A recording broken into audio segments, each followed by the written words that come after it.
સુરતના કાપોદ્રા વિસ્તારની યુવતી સાથે મિત્રતા કેળવી તેણીના ન્યૂડ ફોટો વિડીયો વાયરલ કરવાની ધમકી આપી વારંવાર દુષ્કર્મ આચરનાર 9 મહિનાથી ફરાર આરોપીને કાપોદ્રા પોલીસે ઉત્તર પ્રદેશના આગ્રાથી ઝડપી પાડ્યો।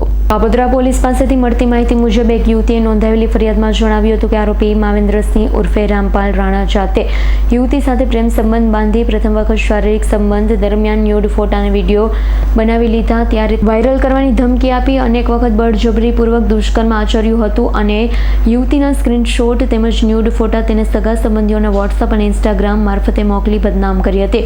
આ મામલે કાપોદ્રા પોલીસમાં ગુનો નોંધ્યો, જેથી સુરતના in charge police commissioner Wabang Jamir, અધિક પોલીસ કમિશનર મીણા, નાયબ પોલીસ કમિશનર આલોક કુમાર સહિતનાઓની સૂચનાને લઈ પીઆઈ એમઆર સોલંકીની ટીમ પીએસઆઈ એમબી વાઘેલા સાથે તપાસમાં જોડાઈ હતી। ત્યારે એએસઆઈ રાજદીપસિંહ અને પીસી અર્જુનસિંહે છેલ્લા 9 મહિનાથી વોન્ટેડ આરોપી મૂળ રાજસ્થાન ઢોલપુરનો માવેન્દ્રસિંહ ઉર્ફે રામપાલ રાણાને જાટેને ટેકનિકલ સર્વેલન્સ અને હ્યુમન સોર્સના આધારે ઉત્તર પ્રદેશના આગ્રામાંથી તેને ઝડપી પાડી તેને સુરત લાવી તેની ધરપકડ કરી હતી।